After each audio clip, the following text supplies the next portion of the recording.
everyone, welcome to Slightly Samantha. Today we are making homemade caramel sauce. I'm going to show you a few easy steps and how to make this at home. I know you can buy it at the store, but I swear it tastes so much better when you do it yourself. It's so much easier than everyone thinks it is. It's really just a couple of steps, a couple of ingredients, and you can get it done in under 15 minutes. Then you'll have it on hand all season long to use with apples or to put in caramel apple martinis, to drizzle on cupcakes. Sky's the limit. So let's go ahead and make some. Okay, so the first thing you want to do is go ahead and just get everything ready and measured. You want 1 cup of sugar in your saucepan, a half a cup of heavy cream in your measuring cup, and then go ahead and just dice up those 6 tablespoons of butter. You also want to have a whisk and spatula on hand, and then also a teaspoon of salt if you're looking for salted caramel sauce. Otherwise, you can just leave that out. Okay, now go ahead and put your cup of sugar in your saucepan over medium heat.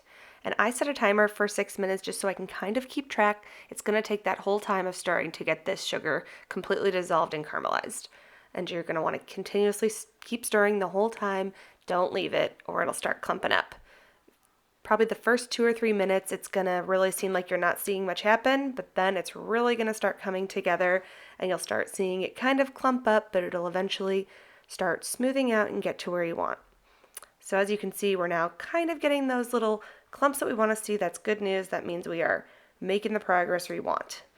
And probably until the last minute or so, you will be in this stage. And then it's really going to start melting and coming into a really smooth, clump-free sauce. If you have any big clumps, go ahead and just kind of chop them up as you go, but it'll smooth itself out mostly on its own.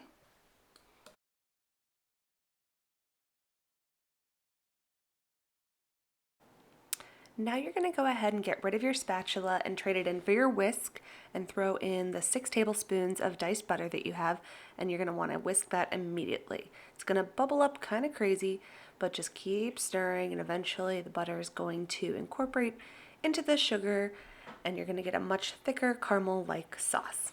This is going to take about 2 to 3 minutes to get this fully incorporated. You'll notice after about a minute or so it's going to start thickening up and look more like what we want. Now it looks like we're good to go and ready for the next step.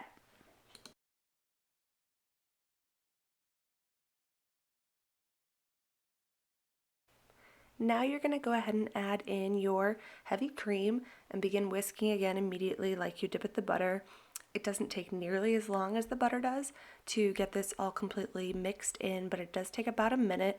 You can see it kind of fights it here a little bit, but eventually it'll become really smooth and you'll have everything all mixed in together.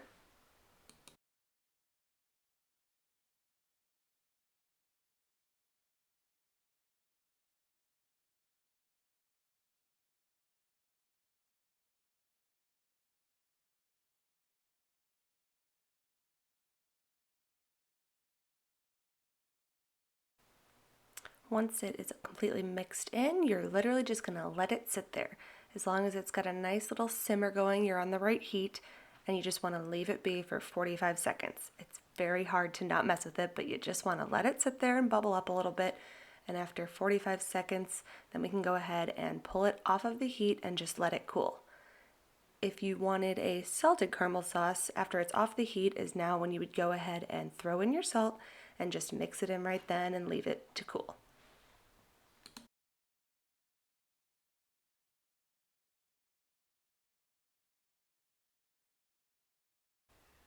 And that's it. Now you have a super creamy, decadent caramel sauce ready to go that you can bottle up and use for all your different baking needs.